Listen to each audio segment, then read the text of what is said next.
नमस्कार मित्रों, मैं पंडित अखिल शुक्ल। आज गुप्त नवरात्रि का दिन है, इसलिए मैं कुछ आपको विशेष चीज़ें आज बताने जा रहा हूँ, जिसको आप ध्यानपूर्वक सुनिए और अपने जीवन में अगर इसका प्रयोग करेंगे तो बहुत सारी चीज़ें आपको पता चल जाएगी। एक वस्तु तो मैं आपको बता दूँ, जो हमारा जीवन है, जो हम जीते हैं, हिंदू वैष्णवी संप्रदाय में आपने देखा होगा कि मृत्यु के बाद एक कपाल क्रिया होती। कपाल को तोड़ दिया जाता है। क्यों तोड़ दिया जाता है? उसमें घी डाल दिया जाता है। इसका बड़ा महत्व है मित्रों। आप जो भी सांस लेते हो, सांस जो आपका सांस जो है नाक से अंदर आपके शरीर को चलाती है ऑक्सीजन, और उसी के साथ आपका जो तालु रहता है जन्म के समय, ये जिसको तालु बोलते हैं, ये बड़ा नाजुक होता है। प्राण इसी से अंदर आपके प्रविष्ट होते हैं और इसी से बाहर जाते हैं। तो तालु में आपकी ऊर्जा, तालु के अंदर जिसको आत्मा का स्थान बोलते हैं, इसके अंदर ये जो आज्ञा चक्र है, इसके पीछे और इस तालु के नीचे, वहाँ आत्मा का स्थान है, या वहाँ ऊर्जा का एक स्रोत है। उस ऊर्जा के स्रोत से आप, परम ऊर्जा से आप, चाहे इसको भगवान कहो, अल्लाह कहो, कुछ भी कहो, सुपर पावर कहो, पॉजिटिव ऊर्जा कहो, वहाँ से आप जुड़े रहते हैं। जिस तरह से देखो मित्रों, संसार में आप वही कर सकते हो जो आपका मोबाइल का पूरा सिस्टम जो है, वही सिस्टम आपका भी है। आप कोई भी मनुष्य जाति वही खोज सकती है जो उसके अंदर है। आज तक की जितनी रिसर्च देख लीजिए, इलेक्ट्रॉन, प्रोटॉन, जो उसके शरीर में है, उससे ज़्यादा आप कुछ नहीं खोज सकते। वही सब खोज सकते हो जो आपके शरीर में है, और वही सब कुछ हमारे वेदों में पुराने समय से लिखा हुआ है। इसलिए दुनिया की सबसे बड़ी वेदशाला जो है अमेरिका की, उसमें भी नटराज भगवान शिव की मूर्ति लगी हुई है। तो भगवान शिव के अंदर सब कुछ है, ऐसा हमारे वेदों में है। और इसको तो आपका मॉडर्न साइंस जो है आज का, वो भी अब मानने लगा है। और दुनिया के जितने बड़े साइंटिस्ट हो, चाहे टेस्ला हो, चाहे जो भी हो, उन्होंने भी वेदों का अध्ययन किया है और उसी से आगे बढ़े। इसलिए मैं हमेशा कहता हूँ, भारतीय संस्कृति का पूरी दुनिया में कोई मुकाबला नहीं है। इसलिए यहाँ से जो धन संपदा जो लूटी, वो तो अलग बात है।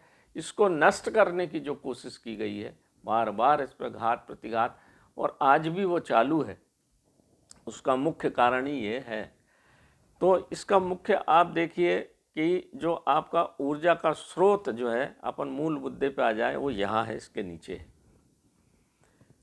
जो कपालिक है, वाम मार्गी क्रियाएं, आपने देखा होगा। कपालिक जिसको बोलते हैं, अघोर तंत्र में एक मुंडी रखते हैं। वो क्यों रखते हैं मुंडी, आपने आज तक नहीं सोचा होगा। एक कपाल जो रहता है, हड्डी टूटी नहीं होना चाहिए, वो साबुत होना चाहिए। कपालिक से पूछना कभी आप, ऊपर का भाग उसका साबुत होना चाहिए। तो उसके अंदर वो जो ऊर्जा, व्यक्ति जो चला गया है, उसकी उस ऊर्जा उसके अंदर समाहित रह जाती है। इसलिए भारतीय सभ्यता में दहन संस्कार का उपयोग होता था कि ऊर्जा को नष्ट कर दिया जाए, कोई उसका दुरुपयोग न कर सके। तो कपालिक लोग उस खोपड़ी को लेकर, उसके अंदर जो ऊर्जा, छुपी हुई ऊर्जा रहती है, उसको तंत्र मंत्र के माध्यम से उस ऊर्जा को अपनी इस ऊर्जा से मिलाते हैं। एक मोबाइल सिस्टम समझ लीजिए कर लेते, और फिर उससे नाना प्रकार की चीज़ें, उससे नाना प्रकार के अपने कार्यों को सिद्ध करते हैं या कार्य करवाते हैं। ये है मुख्य मुद्दा। अब एक और बात आई, उसी का एक छोटा स्वरूप आप है नारियल। नारियल को आप हमारे सिर का स्वरूप मानते हैं। जैसा ये रखा नारियल, इसमें बूछ है, एक तल है, दो तल है इसमें। इसके बाद अंदर सफ़ेद भाग है, और इसके अंदर 75% पानी भरा रहता है। हमारे दिमाग के अंदर भी 75% पानी भरा रहता है। तो ये पूरा हमारे सिर का स्वरूप माना जाता है नारियल को। इसीलिए इस नारियल को देवी देवताओं को अर्पित किया जाता है। खास करके माँ भगवती को जरूर किया जाता है। माँ भगवती ने जो मुंड की माला पहनी है ना, ऊर्जा की माला, वो ऊर्जा का स्रोत है। ऊर्जा की माला वो पहने हुए, शिव भगवान भी पहने हुए हैं, कपालिक भी पहनते हैं। तो ये जो नारियल है, ये हमारे सिर का स्वरूप माना जाता है। अब इसमें गलती क्या होती है मित्रों, आप बहुत बड़ी बड़ी गलतियां करते हैं हम हमारे दैनिक जीवन में, अन्य कोई बताता नहीं है। आप नारियल हजारों चढ़ाते हैं मगर उसका लाभ आपको नहीं मिलता है। जब भी कभी भी आप नारियल कभी भी चढ़ाएं तो इस नारियल का ये बूच वाला भाग, इसमें 3 छेद होते हैं ऊपर, देखिए आप, जो 3 है आपके नाक, मुंह और आँख, ये 3 बिंदु इसमें हमेशा रहते हैं। तो नारियल को आदमी के मस्तिष्क का स्वरूप माना गया है, इसलिए जब भी नारियल किसी देवी देवता को चढ़ाए, खास करके माँ भगवती को चढ़ाया जाता है, तो माँ भगवती को चढ़ाने के लिए इस नारियल के ऊपर आप ऐसी कलाई बांधिए 3 बार, इसको पानी लगाइए, इस पर सिंदूर चढ़ाइए और पूर्ण श्रद्धा से इसको अपने आज्ञा चक्र पे यहाँ बीचम बीच इस भाग को ऊपर रखना है और इस भाग को नीचे रखना है। ये बूच वाला भाग जो ऊपर, इसको ऊपर रख के आप यहाँ लगाइए ऐसे, और फिर माँ के चरणों में दोनों हाथ से चढ़ाना चाहिए, तब आपको इसका पूर्ण लाभ मिलेगा। चाहे किसी भी देव, आप लोग चढ़ा देते हैं, फोड़ देते, फोड़ना नहीं चाहिए, इसको साबुत ही अर्पण करना चाहिए पूर्ण श्रद्धा भाव से विनती करते हुए। एक बात तो ये हुई, मैंने ना माँ नर्मदा का प्रयोग भी आपको बताया था। माँ नर्मदा में जब भी हमको कोई हमारी कोई ऐसी कामना पूर्ति हो तो इसमें लगा के, इसमें सिक्का बांध के ओम पार्वतेश्वर ओम नर्मदेश्वर, पार्वतेश्वर मतलब भगवान शिव, भगवान शिव का कंकर कंकर नर्मदा का शंकर है। और नर्मदा ऐसा बोलते हैं कि पुरातन काल, गंगा से भी पुरानी है और सब कुछ नष्ट हो जाएगा पर नर्मदा माँ नर्मदा मैया कभी नष्ट नहीं होगी। भगवान नर्मदा का हर कंकर शंकर के स्वरूप में माना जाता है, इसलिए नर्मदा के मात्र दर्शन से जो लाभ मिलता है गंगा के स्नान से मिलता है। तो इसको माँ नर्मदा को आप ऐसे सिर में लगा के, आपकी जो इच्छा हो, ये मेरे किए हुए प्रयोग हैं मित्रों, कोई किताब कापी में कभी नहीं मिलेगा। ये बड़े बड़े संतों के बताए हुए हैं। तो ये प्रसाद मैं आज आपको माँ नवमी के दिन बांट रहा हूँ, आप इसको यहाँ लगाइए। जब भी नर्मदा में जाएं आप तो इसको ज़रूर अर्पण करिए। एक बात तो ये हुई। दूसरी बात, आज ही के दिन ये हमने सफ़ेद पलाश के गणेश जी भी निकाले हैं, ऐसे छोटी पेड़ के निकालिए। राहु जो जिसकी जन्म लग्न में राहु उपद्रव मचाता है, अष्टम भाव का राहु गुरु के साथ बैठा हो, केंद्र में राहु बैठा हो, या सप्तम स्थान में आपके लग्न स्थान मतलब शादी के स्थान भाव में बैठा हो, या खर्चे के 12वें भाव में बैठा हो, तो बहुत उपद्रव मचाता। राहु एक ऐसा ग्रह है जो मुंडी वाले भाग को राहु और नीचे वाले भाग को केतु कहते हैं। तो जो राहु जो मुंडी वाला जो भाग है वो बड़ा उपद्रवी चीज़ है। वो छद्म ग्रह है, छद्म मतलब छाया ग्रह है। वो दिखता तो नहीं है पर उपद्रव पूरे मचाता है। उपद्रव मचाने में कोई कसर काट नहीं छोड़ता वो, क्योंकि उसका सिर काट दिया गया था, इसीलिए उपद्रव मचाने में वो कभी नहीं पहुंचाता। और आपकी जितनी भी काम के बाधा उत्पन्न होंगे, चाहे शादी में, चाहे काम में, चाहे ब्याह में, जहाँ भी कोई भी चीज़ होगी आपकी, राहु आपको उस काम को रोक रहा है। मतलब आपका राहु जन्म पत्रिका में जन्म लग्न में उपद्रवी स्थान पे आ गया है। शनि के साथ राहु और राहु के साथ राहु के प्रति अंतर दशा अगर चले तो फिर बहुत उपद्रव मचता है जीवन में और आदमी परेशान हो जाता है। और छद्म भाव है तो लोग समझते हैं इनको भूत लग गए, पिशाच लग गए, यहाँ जाओ वहाँ जाओ, नाना प्रकार के जगह जाता, परेशान होता और खूब लुटता है। आजकल बहुत सारे ऐसे नकली बाबा साधु संत हो गए जो भूत पिशाच के नाम पे खूब बड़ी बड़ी दुकानें खुल गई हैं और खूब लूट रहे हैं, और होता जाता कुछ भी नहीं है। तो आपका सिंपल प्रयोग बताता हूँ। इस तरह का नारियल लीजिए आप, उसके ऊपर कलाई बांध दें। इसमें एक नीले धागे की कलाई बांधना है और एक अपनी लाल धागे की कलाई बांध दें।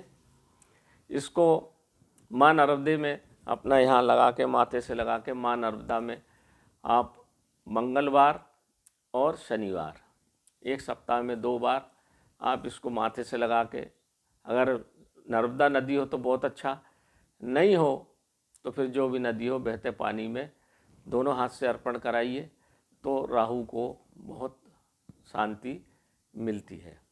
साथ ही साथ सूखे नारियल लीजिए और हर शनिवार सूखे नारियल में वो भरिए, शक्कर भर के किसी पीपल के वृक्ष के नीचे गाड़ दीजिए। ऐसा 7 शनिवार अगर गाड़ देते हैं तो भी राहु का प्रकोप में बड़ी शांति मिलती है। इसी प्रकार से जब भी आप नर्मदा के किनारे जाएं या जिसको राहु के प्रकोप हो तो उल्टे हाथ से सीधे हाथ तरफ ऐसे ही नारियल लीजिए, कलाई बांधिए, उसमें एक पैसा लगाइए और उल्टा घुमाइए, सीधे से उल्टे हाथ तरफ से सीधे हाथ तरफ सिर में 7 बार घुमाइए और इसको नर्मदा में प्रभावित कर दीजिए। 7 नारियल एक शनिवार, ऐसा 5 शनिवार अगर आप कर देंगे तो भी लाभ हो जाता है। वैसे तो नर्मदा के किनारे जब भी जाएं तो ये कर ही देना चाहिए ताकि माँ नर्मदा आपके कष्टों को तत्काल काट दे। माँ नर्मदा में नारियल जब भी प्रवाह किया जाएगा बहुत जल्दी लाभ होता है राहु में, ये मान के चलिए, क्योंकि इसके अंदर जो सफ़ेद भाग है वो राहु को बहुत अच्छा काटता। और पानी वाला नारियल लीजिए, सूखा नारियल नहीं लेना है। जब भी आप नारियल, मैंने अक्सर देखा पंडित जी लोग ऐसे तांबे के लोटे में नारियल रखवाते तो ऐसा रखवा देते, ये गलत है, ये आपके खानदान को नुकसान पहुंचाएगा। जब भी आप नारियल पहुंचाए तो ये ऊपर वाला भाग ऐसा आड़ा रखना है, उत्तर दिशा में इसको रखिए, दक्षिण में इसको रखिए, उत्तर दक्षिण। और फिर आपको जो भी कथा कराना है, पूजा पाठ कराना है, सुंदरकांड कराना है तो करिए, ऐसा रखिए इसको, ये उत्तर दिशा में होना चाहिए, मिलता है। एक और चीज़ बताता हूँ राहु में, ये तो 2 हमने वो निकाल लिए हैं, हमारे सफ़ेद पलाश के गणेश जी है, अभी हमने निकाले हैं। राहु में एक और चीज़ बताता हूँ आपको बहुत अच्छी, जिसका राहु जन्म पत्रिका में खराब हो, अधिकांशतः जो पढ़ने में मन नहीं लग रहा है, पढ़ाई छोड़ दी है, शादी उचक गई है, घर में शादी के बाद कलह होने लग गई है, शादी ब्याह नहीं हो रहा है, दुकान चलते चलते बंद हो गई है, नाना प्रकार के उपद्रव जो होते हैं वो राहु काल में होते हैं। राहु की जन्म पत्रिका में अगर आपके राहु के साथ राहु की अंतर्दशा प्रत्यंतर चल रही है, शनि के साथ चल रही है, आपके गलत ग्रह में बैठा है वो, तो उत्पन्न होती है। तो आप क्या करिए, इस तरह के नर्मदा जी में जाएंगे आप तो नर्मदा जी में इस तरह के गणेश जी, तिकोने गणेश जी सफ़ेद मिल जाएंगे। कई लोग बताते हैं कि सफ़ेद चांदी का हाथी रखिए, वो बड़ा महंगा काम है। कई पत्थर पहना देंगे, पत्थर वत्थर मत पहनाइए। ये नर्मदा जी का कोई भी चीज़ आप लाएंगे तो बिल्कुल बहुत लाभ मिलेगा मित्रों, ये मेरा बिल्कुल अनुभव। आप खुद जाएं नर्मदा जी में, न रेत में ढूंढे, छोटे बड़े इस तरह के तिकोने आकार के ऐसे पत्थर सफ़ेद मिल जाएंगे आपको। इसको चांदी की एक छोटी सी कटोरी लीजिए, उसमें रख के और अपना रोज़ अगर आप इसकी पूजा पाठ करते हैं तो आपको राहु दोष समूल नष्ट हो जाता है। ये मेरा बिल्कुल किया हुआ प्रयोग है और ये गारंटेड है।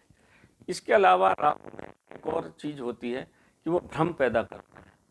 कभी जरा में ये करेगा, जरा में ये दुकान खोलेगा, जरा में आप देखा होगा कहीं ये धंधा खोला बंद हो गया, ये धंधा खोला बंद हो गया, ये धंधा खोला बंद हो गया, कभी इधर जा रहा है कभी उधर, एक जगह स्थायी नहीं रखता। वो छद्म ग्रह है, जैसा भूत प्रेत रहता है ना छद्म, वैसे ही रहता है वो, वैसे ही आदमी का दिमाग को कर देता है। किसी की बात अच्छे आदमी की सुनेगा नहीं, वो उपद्रव करेगा। तो इस तरह से नाना प्रकार के उपद्रव होते हैं। उसके लिए हम जो तांत्रिक तिलक बनाते हैं मित्रों, ये छोटी शीशी में देते हैं 10 ml में। इसमें चंदन का शुद्ध तेल होना चाहिए, ये इसमें रखा है चंदन का शुद्ध तेल, चमेली का तेल। चंदन का तेल अगर वैसे भी अगर आप माथे पे लगाते हो तो राहु दोष खत्म होता है। चंदन का तेल लगाना चाहिए, इसलिए पुराने समय में चंदन यहाँ लगाते थे कि राहु दोष खत्म हो जाए, आज्ञा चक्र अच्छा हो जाए, भ्रमित ना हो आप। इसीलिए ये राहु को ख़त्म करने के लिए चंदन का तेल, चमेली का तेल, माँ कामाख्या देवी का सिंदूर। माँ कामाख्या, राहु बहुत डरता है माँ काली से, क्योंकि माँ काली अभी मैं बताता हूँ। और ये है गौलोचन शुद्ध। ये सब चीज़ मिला के हम एक तांत्रिक तिलक बनाते हैं मित्रों। इस तांत्रिक तिलक को अपने माथे पे लगाना है सवेरे नहा के, और अपनी नाभि पे लगा के आप दिन से घर से बाहर निकलिए, ओम नमः शिवाय का नाम लेके, राहु दोष आपका शांत हो जाएगा। इसके बाद इस तरह का एक पत्थर का शंख मिल जाए, कहीं मिलते हैं तो इस पत्थर के शंख को रखने से घर में भी राहु का दोष नष्ट होता है। इस तरह से पत्थर का है ये मिल जाते हैं नदी नाले किनारे, कई बार लोग बेचते भी हैं इसको। तो आप इसको घर में रखेंगे तो राहु दोष भी नष्ट होता है और स्थायित्व आता, संपत्ति एक जगह रुकती। शंख यानी भगवान गणेश, विघ्न विनायक, ये एक चीज़ है। अब मैं बताता हूँ माँ काली। माँ काली यानी माँ काली से राहु बहुत डरता है। क्यों डरता है? कि माँ काली है काल की देवी, इसलिए उनका नाम है काली। काली तो है ही वो, परंतु इसलिए कि काल की देवी, काल यानी समय, समय उनके बस में है, इसलिए भगवान शिव भी उनके चरणों में पड़े हुए हैं। और कपालिक हैं वो, गले में माला जो पहनी है उन्होंने मुंड की पहनी है, मतलब यहाँ जो आपका आज्ञा चक्र है वो माँ काली के गले में है, इसलिए उनको बोलते हैं माँ काली जन्म दात्री, माँ भूमि जन्म देने वाली। तो माँ काली, आपने जितने भी कपालिक है सब माँ काली की पूजा इसलिए करते हैं कि वो काल को अपने बस में करती हैं और उससे राहु केतु शनि ये सब घबराते हैं। भगवान शिव भी घबराते हैं क्योंकि उनके पास पूरी ताकत है। और पृथ्वी लोक के लिए माँ काली सबसे महत्वपूर्ण है, इसलिए तंत्र मंत्र में काली का उपयोग होता है। तो इसमें जब हम ये माँ काली का सिंदूर मिला देते हैं तो ये भी साथ में आ जाती हैं, तो आपके सब काम धीरे धीरे, मैं ये नहीं कहूँगा कि एकदम से हमारा बिल्कुल सब ठीक, नहीं, राहु दोष धीरे ही धीरे पकड़ता है और धीरे ही धीरे छोड़ता भी है, और धीरे धीरे फिर हमारे काम सुचारू रूप से चलने लगते। तो जब भी आपको किसी माँ काली के मंदिर में जाएं तो ऐसा एक नारियल लीजिए, उसमें मैंने जो बताया काली, ऐसा कलाई को 3 बार बांधिए और ओम हिम क्लीम चामुंडाई विच्चे, इस मंत्र का 11 बार जाप करिए। ओम हिम क्लीम चामुंडाई विच्चे, ये माँ काली का मंत्र है, महामंत्र है, बीज मंत्र है ये, और बड़ा प्रभावी है। तो इसको अपने माथे से 11 बार लगा लीजिए ऐसा, और माँ काली के चरणों में इस नारियल को रख दीजिए, फोड़ना नहीं है, इसको रख दीजिए और हाथ जोड़ लीजिए, और बड़े श्रद्धा भाव से कि आपका शीश, इसको ये शीश ही है, आप माँ काली के चरणों में चढ़ा रहे हैं, तो आपका राहु दोष, मंगलवार शनिवार आप ऐसा 5 बार कर लीजिए तो आपको बहुत शांति मिलेगी। इसी प्रकार से भैरव मंदिर में भी अगर आप जाते हैं तो ओम भैरवाय नमः करके भी अपन कर सकते हैं, ओम भ्रम करके भी अपन कर सकते हैं इस नारियल को अर्पण, तो भी आपके राहु दोष का शमन हो जाता है। राहु दोष के संबंध में बहुत लोगों ने पूछा था, इसलिए मैंने आपको बताया। राहु सफ़ेद चीज़ों से डरता है, तो माँ काली के मंदिर में जब आप जाएं ये करें तो पान लीजिए, पान को सीधा रखिए और नुकीला भाग माँ काली की तरफ, उसमें सफ़ेद रंग की मिठाई कोई भी हो रख के दोनों हाथ से माँ चरणों में नारियल चढ़ाने के बाद चढ़ा के आप अपनी विनती कर लीजिए, देखिए आपको आराम बिल्कुल मिलेगा। इस तरह से सफ़ेद हंस जो मिलते हैं अपने घर में ज़रूर रखिए, और सस्ते मिल जाते हैं। इसमें पानी भर सके तो ठीक, नहीं भर सके तो कोई बात नहीं। सफ़ेद हंस से भी माँ सरस्वती प्रसन्न होती है, तो आपका भ्रम दूर होता है और राहु की शांति के लिए बहुत खास चीज़ें हैं। तो आज मैंने भी रखते हैं कई लोग, परंतु ये जो चीज़ें मैंने आज आपको मुख्य बताई, तिलक तो हम बनाते हैं, सबको देते हैं और बहुत लोगों को इससे लाभ मिला है। तो मित्रों, आज